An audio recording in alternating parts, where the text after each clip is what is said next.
Initially, they were unaware, and then at the moment that they heard, they get a bit upset that they happen, understandably, because it's not only the brain injury they had, now they have something else to worry about, right? Oh my God, I had these seizures. But it's good to discuss it, because then I explain them why these medications are taken, and then in the ones that they need to continue, please do not stop it, because if you stop it, you have another seizure. Fellow Homo sapiens, welcome to Epilepsy Sparks Insights.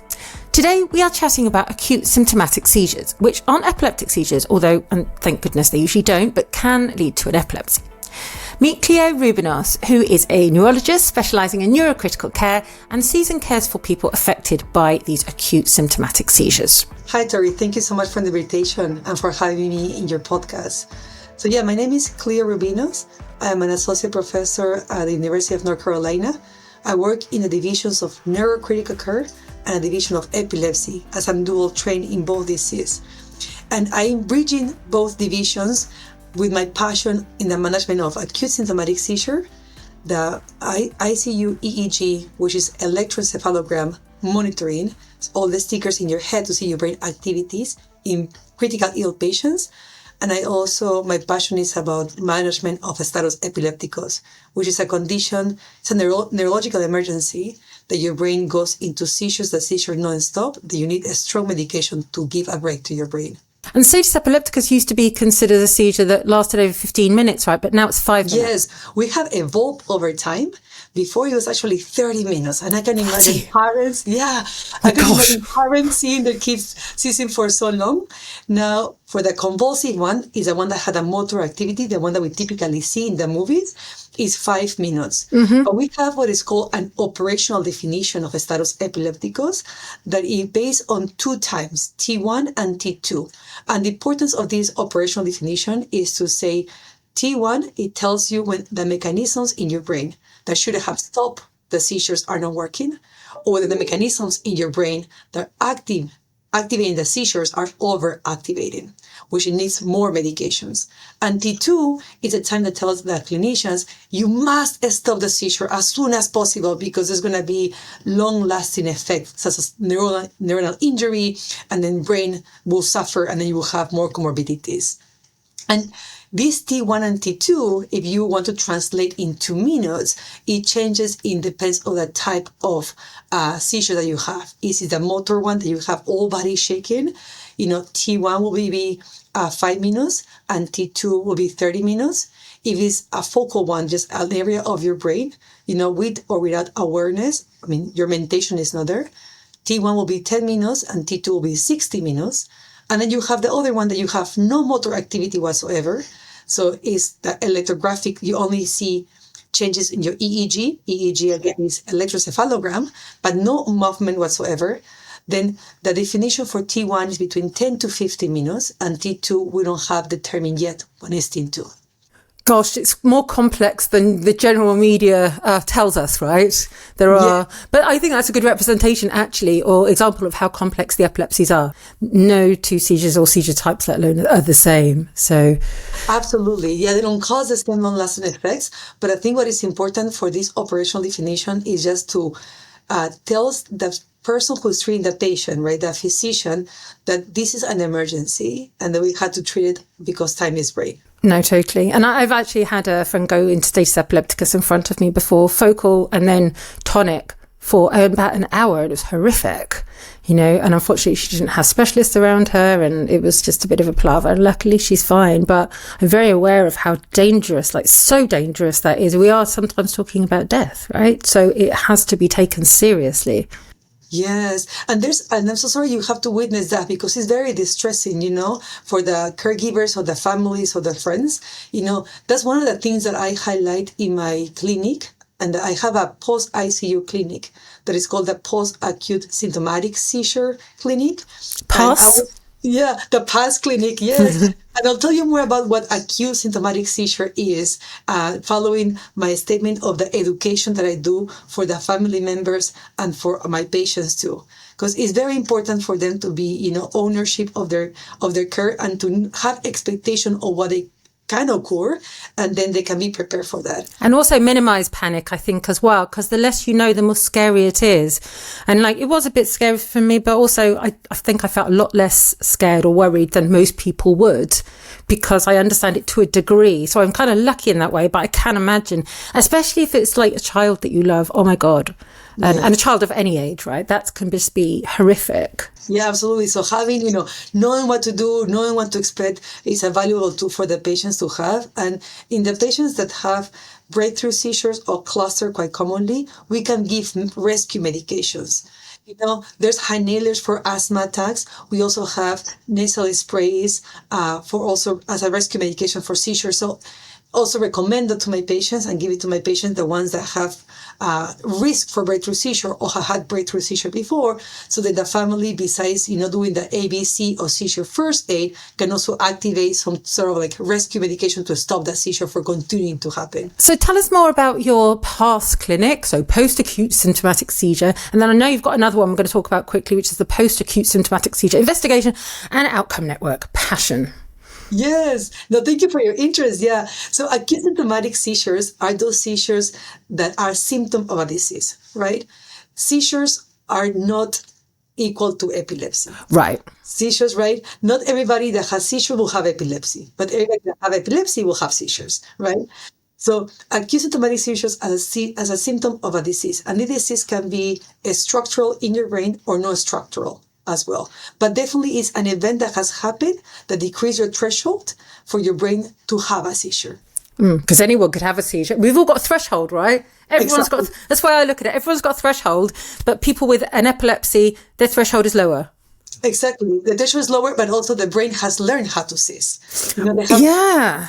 Good on it, right?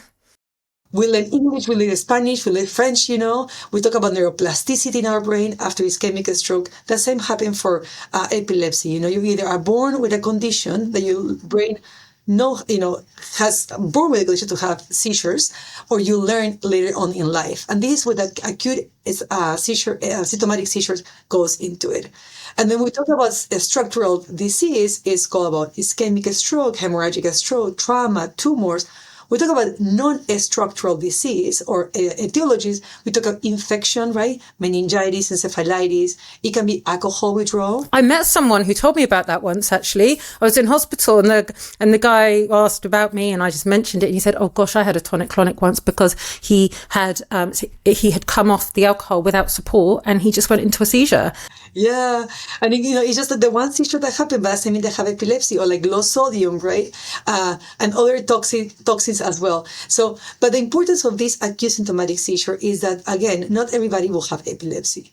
However, a subset of patients will have epilepsy. And different studies give you different rates, about 20 to 35%, right? And what happened is, of course, the majority of these patients that have had a seizure, they're placed on anti-seizure medication, and then they're discharged on them to prevent the recurrence of seizure.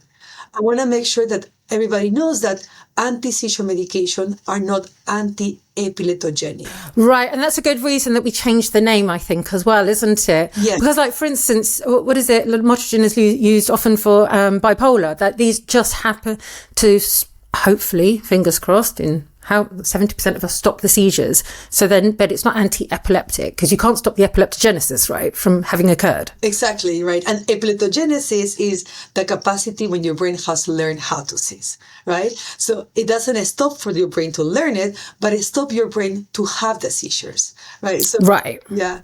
So and with that increase of continuous EEG, which is again the neuromonitoring that we do for the brain activity, we have detected a lot of seizures that are just electrographic, no clinical movements, but also patterns that are possible or most likely to be seizures, or what we call ictal, right? Yeah. There's the ictal interictal continuum. And with this, we have started putting the patients on seizure medication to prevent the seizures to recur, and then they get sent home on these medications. But then the thing is, in the follow-up, some of these patients get missed and they don't get seen by an epileptologist that is trained to manage the seizures and to assess what is the likelihood or the risk for seizure recurrence in these patients. Yeah, and like I said, not 100% of the patients are going to have epilepsy, probably 20 to 35. So the PAS clinic is a specialized post-ICU clinic in which I follow these patients and I do a personalized assessment of the likelihood for these patients to have seizure recurrence, and then advise them to continue, discontinue, and then should we win it? And then if you have to continue, if this drug is good for you, because there's side effects to the drug too. And then we just know to other drug if it's needed. And how do you feel that people take this news when they're told, okay, by the way, not only has your life been excellent because you've had a stroke, but also, by the way, you've developed epilepsy too, and you're going to have to be on these drugs pretty much kind of forever, probably? Yeah, it's interesting. We're trying to improve our education in this realm. A lot of these patients or a lot of their family, they don't know that this patient had seizures, because sometimes it was only in EEG, right? Like, what do you mean? But he never or she never shake, right? So I had to explain it was like an EEG base. So we're definitely improving in that situation, at least in my center, because I had this past clinic. I'm a big advocate of patient education and then wise use of seizure medication. They know about it, but initially they were unaware. And then at the moment that they heard, they get a bit upset that they happen, understandably, because it's not only the brain injury they had, now they have something else to worry about, right? Yeah. Oh my God, I had these seizures. But it's good to discuss it, because then I explain them why these medications are taken. And then in the ones that they need to continue, please do not stop it, because if you stop it, you have another seizure, then you can have aspiration pneumonia, you can have a fracture, and these things can put you in a disadvantage as you're recovering from your primary brain injury. At the end of the discussion, the family and the patients are very grateful for this intervention, and especially when we discuss about seizure first aid, because we always do that. I always do. I always have an hour for my new patient, because a lot of talking, a lot of teaching, and being a critical care physician too, I can also answer some questions that has happened in the ICU. So it gives a more comprehensive value to this. But for your questions, they're a bit upset that they have had the seizure during the acute brain injury that they have for admission to their hospitals. So you mentioned that about 30-ish% of people do develop epilepsy post-stroke, but we've also spoken about how not all clinicians know when to take a person off of the medications, i.e. find out, do they have epilepsy or do they have the symptomatic seizures? So tell us how you contribute to getting people off the drugs if possible. This is a personalized approach that we have to do, and it's based on brain age, like the etiology of the brain injury, the etiology of what has happened to the patients, right? Again, when we talk about acute symptomatic seizure, we say it's a cause of the disease. And then the idea is that when you reverse the disease, right, there should be no problem. But then some of these brain injuries, as a stroke or trauma, they leave a scar tissue, right? That it might be epileptogenic by itself. So we have some scores. For example, we have the CAVE score, that is a predicted score for epileptogenesis in patients that have intracerebral hemorrhage. We had a SELECT score, that is a score for ischemic stroke. And we had the DS score that was just validated a month ago, that is for cerebral sinus venous thrombosis. So I use those scores in those three different types of pathology, and we have a way of objectively see the risk of them. And then what I also use, and my group use, the PASSION group use, we use the EEG as well. Seizures are a neurophysiological disease, right? It's a brain activity disease. Like they have a threshold. So we use the EEG data from the inpatient hospitalization and the EEG data for the outpatient hospitalization when we have waited for the brain to chronify. So we can see... like kind of calm down a bit. Yes, and we can see the chronify of the EEG signature for that patient. And there are biomarkers on the EEG that have been identified to be associated with seizure recurrence. So putting all that together, we make an assessment, and then we make our recommendations to where we can give a trial of seizure medication, or I should advise you not do a trial. I think your likelihood is very high. So in terms of seizure for acute symptomatic seizures, it's very rare for the patients that had acute symptomatic seizure to become refractory. Okay, interesting. Right? Which is different to the patients that have epilepsy, right? Refractory means in the long term, right? Because in the acute term, yes, there's some acute symptomatic seizures in the acute, within the ICU, in the hospital, intubated, that they can be more hard to control in the acute term. But the long term is rare for them to have a refractory disease for the epilepsy by itself. Now, not forgetting about the underlying brain injury, yes, depends on where the brain injury is. You might be able to recover somehow. You might be able to not recover as much. And that all depends in your brain reserve and the extension of your brain injury. And that might be a bit disabling for the patients. But just to make a connotation that the acute symptomatic seizure by itself in the long term is not going to add negatively, or generally, right? We have the outliers, generally won't add that negatively to that patient. But it's important for them to know that if they have a high risk of seizure, they should continue taking the medication so they prevent to add it negatively, right? I would say spiration pneumonia, fractures, head injury, subdural hematomas. So, and I want to know that, if you develop epilepsy after brain injury, that, we can definitely offer support in order how to try to be and gain your quality of life as much as closer as it was before. I know that it's a struggle. Not only you have a brain injury, but now you have another second thing to be aware of and take care of. So we want to make sure that there's a support for them in place, anything that they need. And there has been experiences, especially the patients that have had a new-onset refractory status epilepticus, which is NORSE.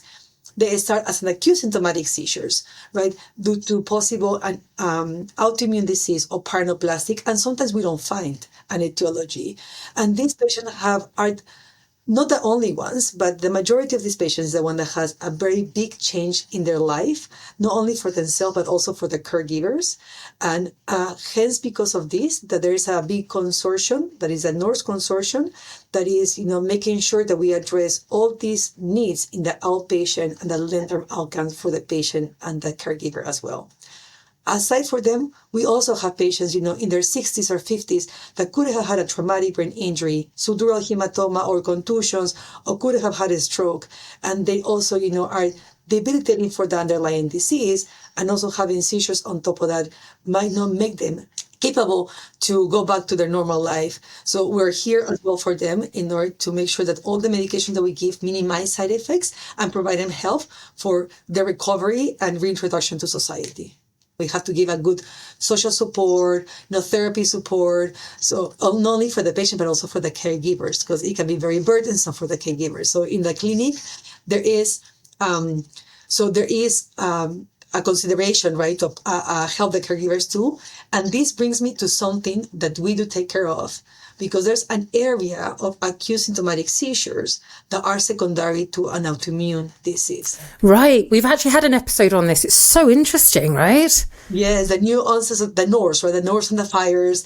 And then the NORSE is new-onset refractory status epilepticus, like refractory, right, to heavy medications. Like this patient, we sedate them heavily. And then sometimes we don't find the etiology, and it's called cryptogenic, right, or unknown causes NORSE. And sometimes we find the etiology, and it's autoimmune or paraneoplastic NORSE, right? And then these are mostly young people, right? They have an acute symptomatic seizure. They're young people, but with all the sedation and then the inflammatory response, they can have cognitive, functional disadvantage, and then it's a huge life change, not only for the patient, but also for the caregivers. And so that we have to really assess the long-term outcomes for these patients and the caregivers, and how to support them in clinic with a comprehensive approach, that includes physical therapy, social workers, and psychologists, like neuropsychology assessment as well, how to improve, and help them with cognitive therapies. So yeah, it gets complicated when we talk into disease. So I should really not be so helpful, because there are patients that definitely, get a little more of a complicated outcome. Thank you so much to Clio for explaining to us acute symptomatic seizures, the huge number of things that can cause one of these seizures, new-onset refractory status epilepticus, or NORSE, and the important things, that contribute to people's care and recovery, like social care, familial support and care, and psychological care. Do check out more about Clio and her work on the website torierobinson.com, where you can also access this podcast, the video version, and transcription of this episode. And if you haven't already, don't forget to like, comment, and subscribe to the channel. Share this episode with your friends, colleagues, family members, whoever it might be, and see you next week.